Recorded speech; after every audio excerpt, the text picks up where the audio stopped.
It is high time I tell you guys my early impressions of Dante Inferno. This is by Creative Game Studio. I played this demo box several times, and then I played it with a little bit of an update at Spiel, and then I watched dozens of other people play the same thing at Spiel, and it brought in some insights that I would love to share with you. Is this game worth it? Why do I think of Baldur's Gate 3 when I think of Dante now? I'll let you know.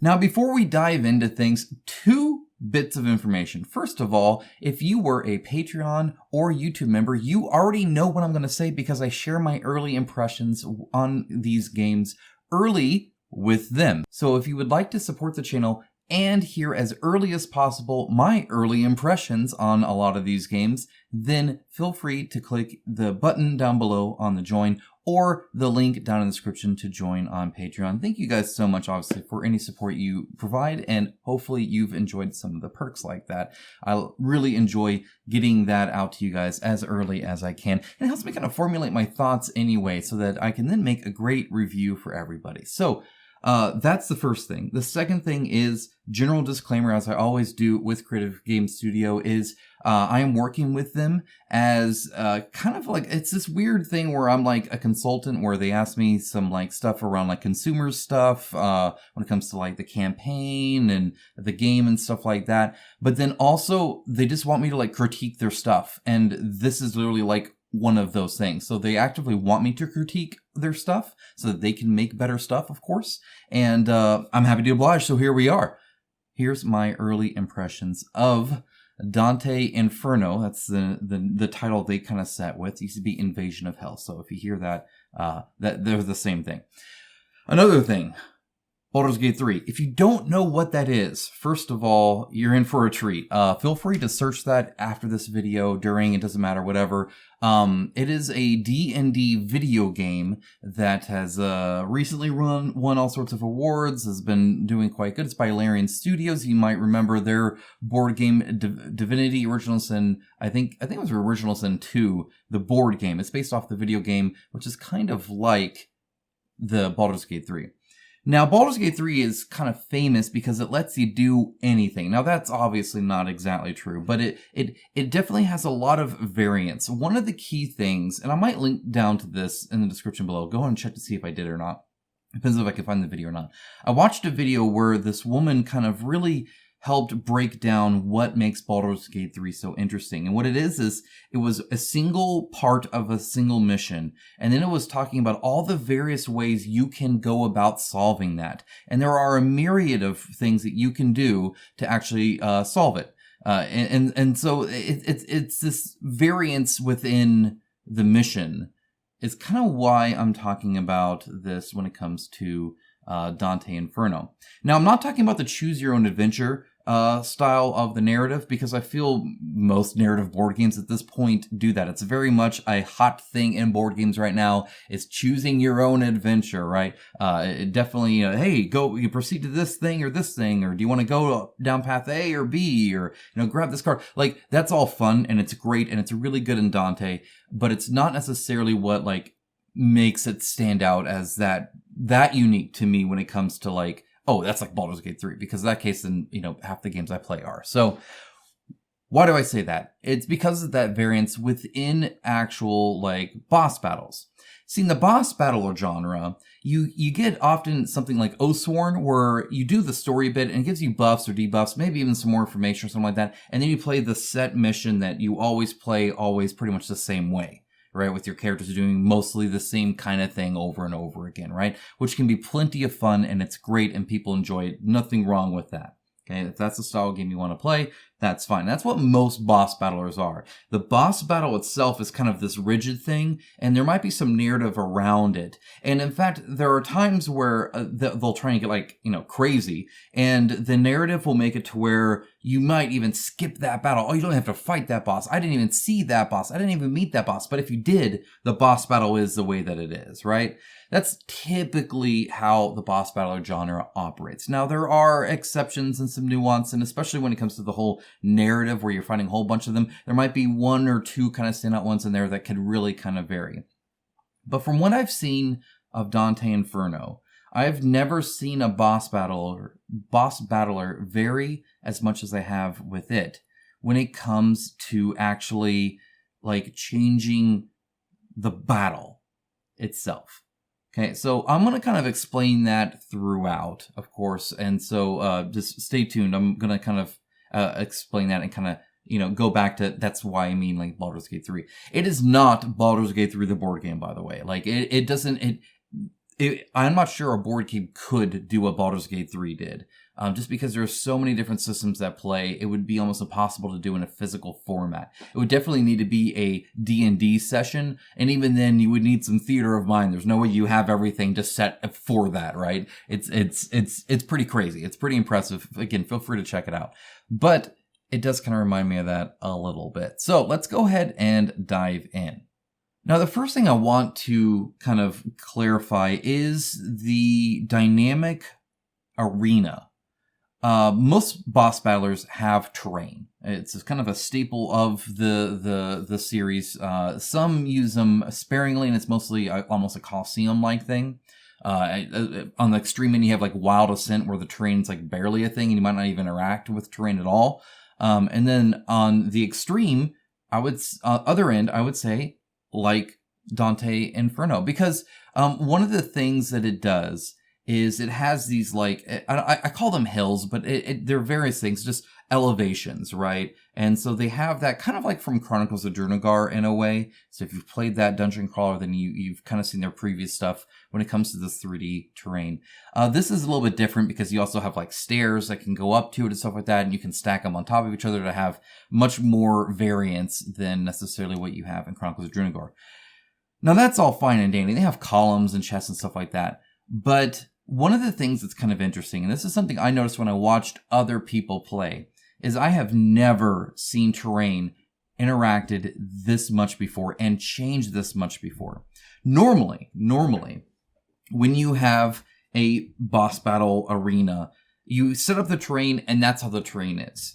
There are a few exceptions. One of the big ones I think of is like the Labyrinth, or I can never remember his name quite right. Essentially the Labyrinth Bull in Aeon Trespass Odyssey. You fight him fairly early on, so I'm not really spoiling anything. And it was in the prototype as well. But he kind of lays down these like labyrinths, like maze tiles, and those stay as terrain that kind of like change the environment a lot. It's like that, but with more agency on your part. So you have like columns, and you can climb up on the columns and actually get elevation that way. The boss can actually grab a column and hit you with it, or throw you into it, or smash you into it, or throw it at you. He can pick you up and throw you, like I said, into a column, into another person, farther down on the map.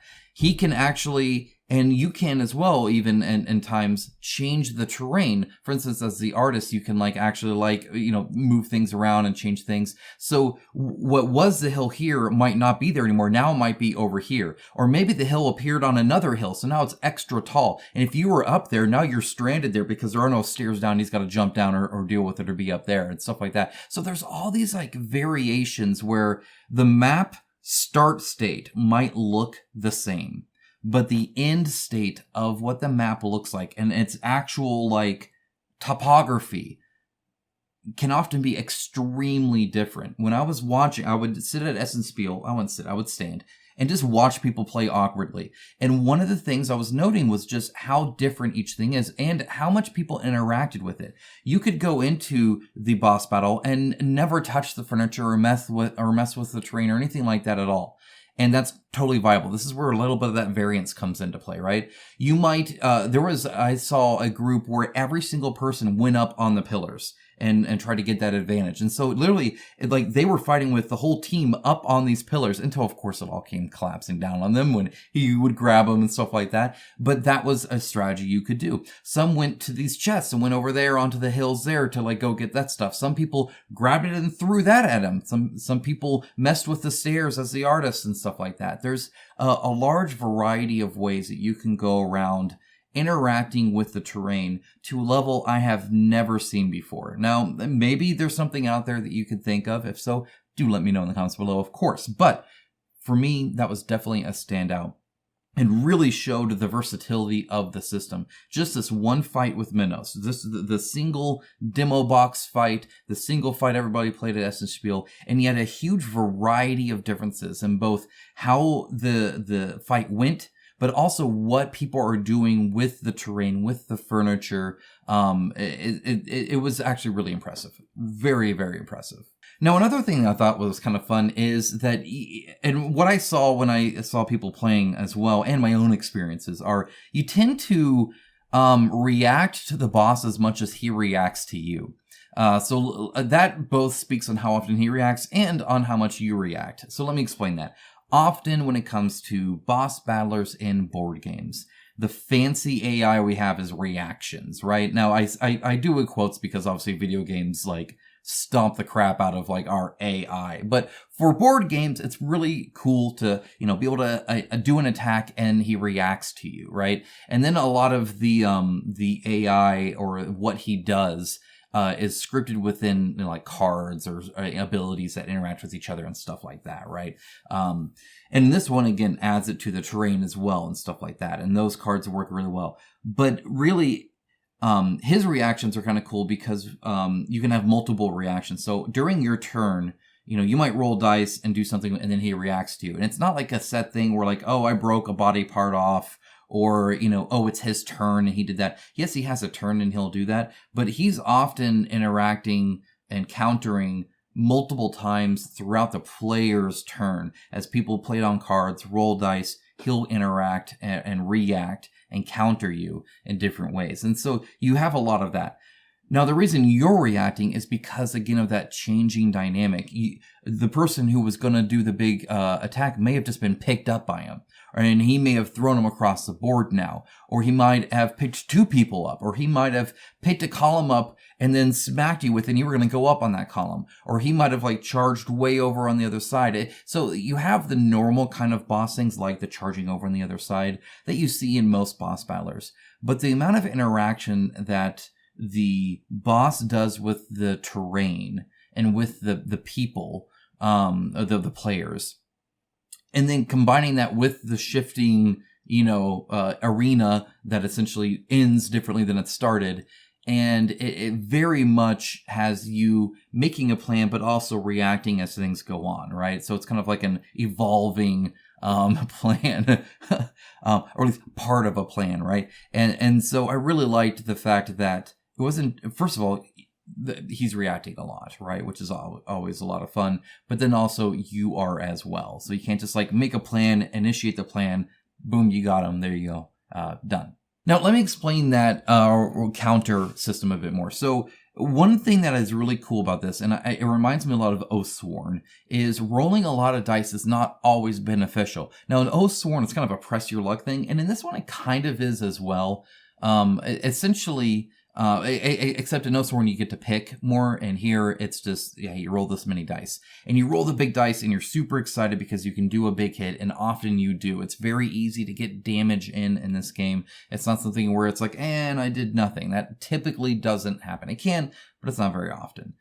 So for the most part, you're doing that. But you can roll dice and have essentially, instead of doing damage, you're looking for a combination, and that combination essentially results in him reacting after you attack. So you do the damage and then he reacts, and you can have multiples of that. So in other words, he could react 3 times to one attack. I've had that happen before. I rolled, I think it was like 13 dice, something like that. I was like, oh, I got this, and I did some good damage. But then he reacted 3 times on top of that, right? So then it's me doing something and then him doing something and then somebody else doing something, and maybe he didn't do anything that time, and then somebody else did something, and then he does something, and then I do something again, and he doesn't do something, and then it's his turn, and then he goes, and then so it's like this tit for tat kind of thing where it's like you go and he goes, and it's this nice stream. It's not as segmented. Yes, there is a player turn and his turn, but his turn is almost the least amount of what he does. The majority of what he does is actually interacting with you during your turn, which is great because you can react to it because it's still your turn. So then the next player can go and react to it, as opposed to he's just doing what he's doing. It's his turn and it's our turn. It's not as arbitrary as that. It feels a lot more free form, a lot more natural. I quite liked it. But the dice specifically, rolling more dice, yep, might bite you in the butt. Okay, now this is something I'm sure I'm going to annoy the people at CGS with, because I've told them this before, and they're like, yeah, I feel like they're like, yeah, whatever, because it is kind of a minor thing, I think, for them and for me. But I know some of you, this won't be a minor thing for, so I do want to mention it. It kind of has a built-in banker system. Now, what do I mean by that?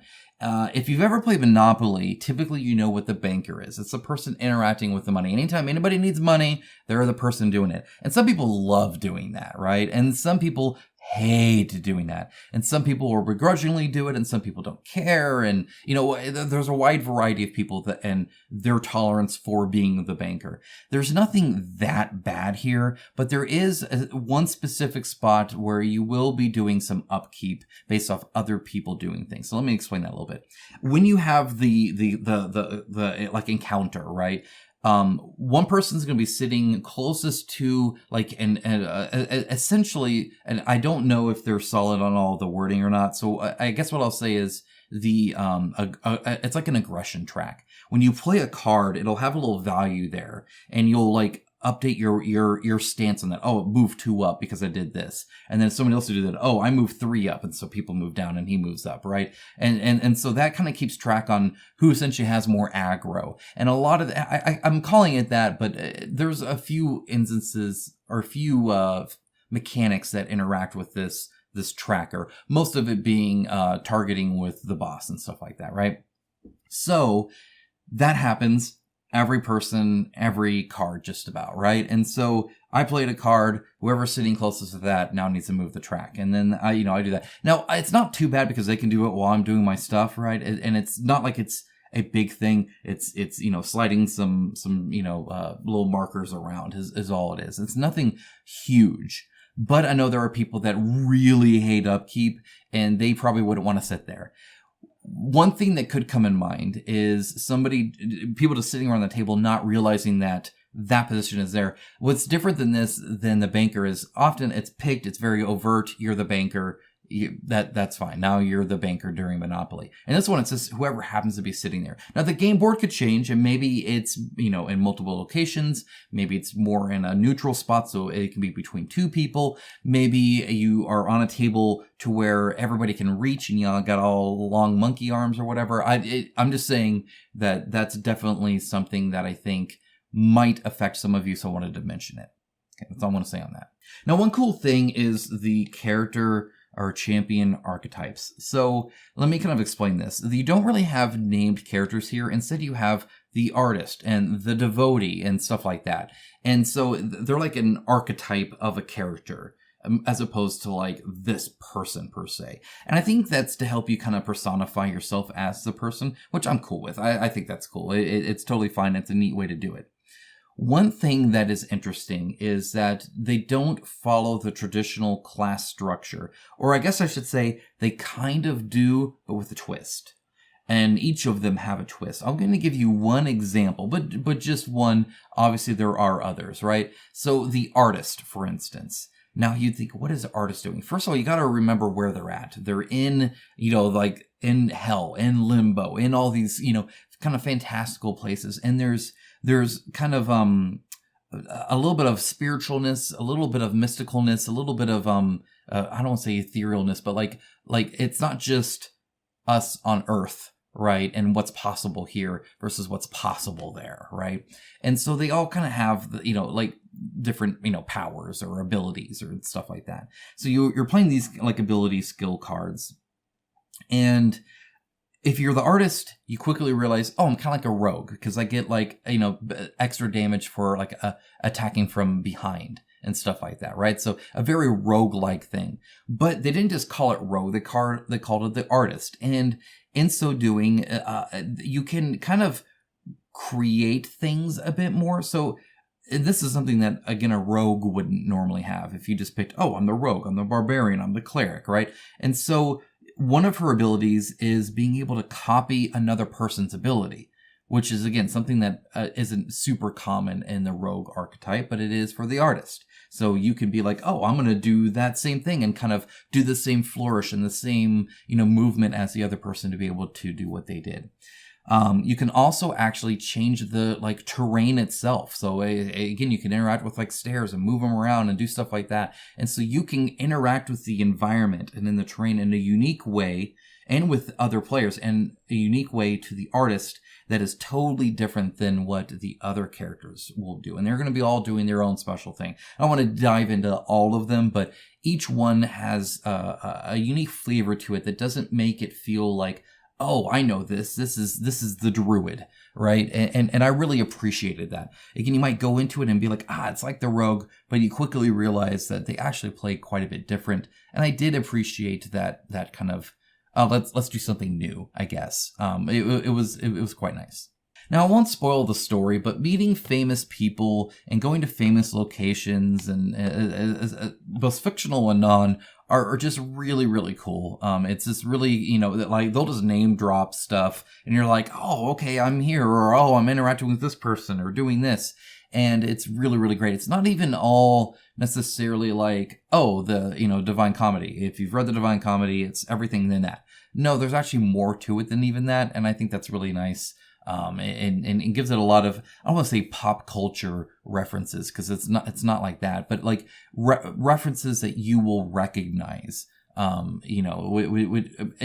the historical context and stuff like that. So it's really, really cool. Now, one thing to note, and I kind of mentioned this with the Choose Your Own Adventure, the narrative part, there are a lot of varied paths where you'll kind of like go this way and this way, like you start here and then it fans out. But then it does meet back in the middle again, right? So there's pretty much an A point and a B point. In other words, there's a through line to the story, like you're doing the story here. Now, this is me based off of the demo box, right? Maybe it goes crazy and hog wild at the end. I don't know. But at least in the demo box, there's a point A and a point B, and you might go this way, but eventually you end up here. Or you might go this way and end up here. Or this way and then end up here. Either way, you end up there, right? And so I just wanted to make sure that's understood. It's not some crazy, again, because I mentioned the Baldur's Gate, thing where it's like, it's not some, pie in the sky, anything's the limit kind of thing. It is very much A, B, C, D. It's telling a story, but your journey through that story can vary quite a lot. You can go to whole locations you might never go to before.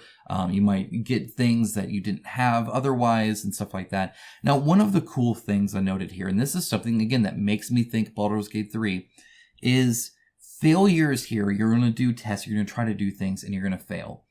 Failures here are not necessarily bad, if that makes sense.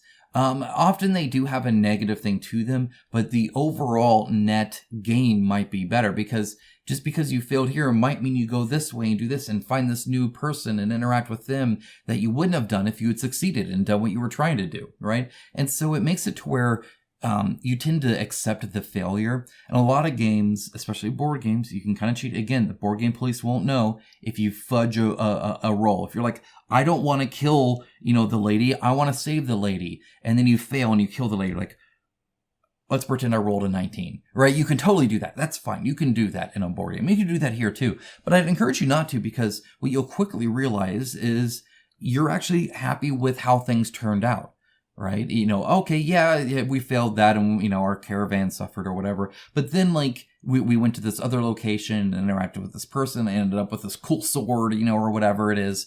And so you're actually happy because if you hadn't done that, you would have bypassed that completely. And, you don't even know that you would have unless you look. I've done it enough times where I've seen quite a few of the paths. But it's very nice to accept the failure, and not every game does that. Normally it's a very Boolean good, bad, and that's not really the case here. And again, it kind of does remind me a little bit of Baldur's Gate 3 in that sense, where, oh, I failed, but you know what, that's okay, because now I'm doing this other thing and I'm having fun. Now, one of the things that's kind of interesting, and this is, again, specifically with the Minos fight, I don't know how much it goes with the rest of it, but at least for this first fight, which, again, if this is just the first fight, that's pretty impressive, is there's decision points within the actual boss fight that can change how the boss fight goes.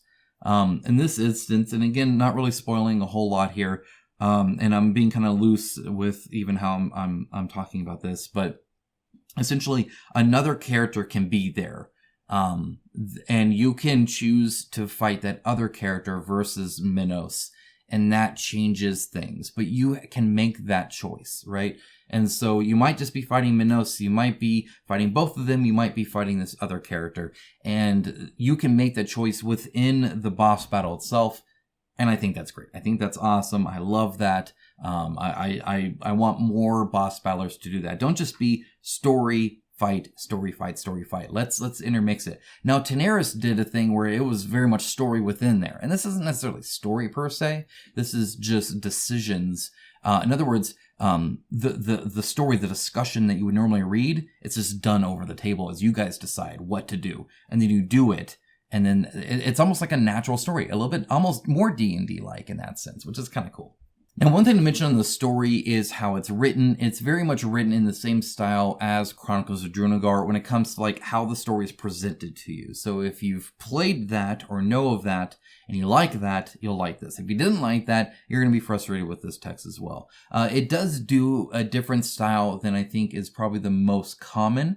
It's not necessarily bad, it's just different. Essentially, it does a lot of telling instead of explaining. What I mean by that is it doesn't like a lot of the, like, you know, if you go to like Tainted Grail and do stuff like that, it's like oozing theme where it's like describing what things look like and how people look like and how they are and the world around you and stuff. Or you go to Osor and you just feel dirty reading half the stuff just because the world's dirty, right? It's like perpetually nasty and raining and, you know, mucky and, you know, just that grim, dark kind of fantasy stuff. And it's describing that to you. This doesn't really do that. I mean, it does, but at the same time, it's mostly dialogue and then telling you what's happening, right? Oh, he gets up and he does this, or, you know, he quickly interjects and says this, or you do this, but it doesn't like describe the world as much.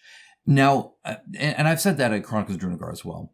Chronicles of Drunagar is, I think, a more typical fantasy world, which I love. I like the high fantasy stuff.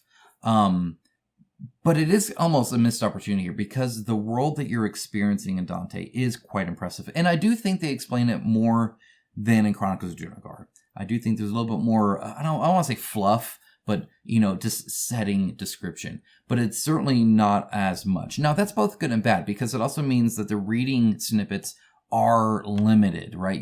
This isn't like Madara where you're reading for half an hour, you know, for like 3 chapters and then you play the game, right? This is just here's a little bit of story and then you play, and here's a little bit of story, here's a new location, you know, make your decision, go, you know, stuff like that. So judge that as you will. Okay, this is perhaps my favorite part of this game. I adore this decision. So you have sin cards, and what these sin cards are, I guess I should explain the wound system first. So you have essentially these slots where you can play your ability cards. And as you get wounds, they take up those slots, right? Is essentially what that is. So you get these sin cards sometimes. And when you get that, there's like 2 sides to it. You can essentially give in to the sin. And if you do that, you get this big buff, this really cool ability, this cool thing happens, or you're really powerful or whatever. Depends on the sin card that you have, of course. But either way, something good, really good happens. But then it's like blocking the rest of like that slot, right? It pretty much acts like a wound. So you're like permanently like limited with it, which like really, really sucks, right? But you had that big turn. So it's a decision point on, do I play it to get that or not, right? Knowing that long term you're going to suffer from it, but short term you're going to benefit from it. And it's just a nice little system that they do there that would normally just be, you know, a really bad wound card or something like that. And instead now is you have some agency with it as the player, which is really fun. Speaking of those slots, the fact that those are mostly blocked at turn 1. So turn 1, you only have the 1 slot, and then turn 2, you have 2 slots, and turn 3, you have 3 slots, right? So it kind of like grows. Is actually a really smart game decision. I really like that design, because if it wasn't that, every single turn 1 of every single boss battle would just be like, everybody full ham, let's go, right? You have these big turn 1s, you have these alpha turns, right? And I play Warhammer 40,000, and in that's always a big deal, right? Because whoever goes first has their whole unit out and can just like shoot and attack and do all of that, and you don't really have a whole lot of reaction to that. It'd be kind of the same here. Obviously the boss would react a lot more, but you would start each fight pretty much the exact same. When you just have the 1 slot, you kind of have to make a decision based off, okay, I really want to use this one, or I want to use this one, or, you know, it limits it, and it allows you to kind of grow into the fight, and then you have all the variants. But then you're also getting wounds and stuff that might be limiting you. So I think it's really smart. I think it really makes it to where each boss fight plays a little bit more smoothly. Okay, the last thing I wanted to mention, this is something I didn't really discover until my gameplay with Essen Spiel. And it's one of those things where it's kind of interesting, because you like read the mechanic, and that's cool and all, but you don't see the potential of it until something happens. And then when something happens, you're like, oh, that actually was really nice. So essentially you can pay for movement in this game. So you have this track, right? This like Vigor, and you can like pay it to like move extra, right? Which is super beneficial if you're far away. If you've ever played a boss battler where the boss moves around a lot, then you know the terribleness of not being able to get to the boss, right? Or essentially having your whole turn be to move, right? So it's like, yeah, I'm going to move 5 spaces closer. That's my turn, next person. And then the next person goes, and it ends up the boss over there, and then you end up just chasing the boss constantly. Or you just have wasted turns, and I hate wasted turns. That's a pet peeve of mine. And so one of the cool things, a little story bit here, I was playing with Jeremy Howard, and I got picked up by Minos, right? So he picks me up, and, you know, he's like, you know, attacking the rest of the guys, and Jeremy Howard, he's like, I'm going to get you, don't worry about it, right? And he goes in for a big attack, and he does a big attack. But the reaction that Minos had was like, crap, that was a big attack. Threw me across the freaking board. And so now I'm like way far away from everybody, because they're like almost like in a little corner here. And so I have to like book it. And normally in a lot of other games, I would have a wasted turn. I'm on the complete other side of the board of the boss. There's no way I can both get to the boss and do an attack, you know, and actually do anything. And so my whole turn's going to be to move to try and get closer. I can tell you how many games I've played where that's been a turn of mine. Not so in Dante. In Dante, I did have enough points where I could move over and still attack, still contribute, still have a turn that I enjoyed from that, and a fun story as well. So it was a slam dunk hit on that case. I very much was like, that could have been really bad, and instead it was still quite enjoyable. It really stood out to me. And really, that's about it, guys. That's my initial early impressions of this, again, just based off of seeing other people play and me playing the first fight of Dante. So that is linked down in the description below, obviously, to the GameFound page. That is coming out very, very soon, so stay tuned, obviously, for the campaign coverage that will invariably happen. They have a lot of information on there, a lot of updates with a huge amount of, they dive into all sorts of mechanics and stuff like that, so you can see a whole lot, of course. Guys, thank you so much, of course, for watching this video, for supporting the channel as much as you guys do. I do greatly appreciate it. If you don't mind, if you enjoyed the video, if it was helpful for you in any way, shape, or form, there is a like button you can press. It does help the channel out a lot. And if you haven't, please do subscribe. Not only does it help you out, but it helps me out as well, because that's what sponsors look for and stuff like that. And it means that you'll for sure see it. And it kind of makes it a little bit more likely that you'll see my videos. So if you'll see future coverage of Dante, for instance, and other cool games just like it. Guys, thank you so much. Have a great rest of your day. Take care. Bye, guys.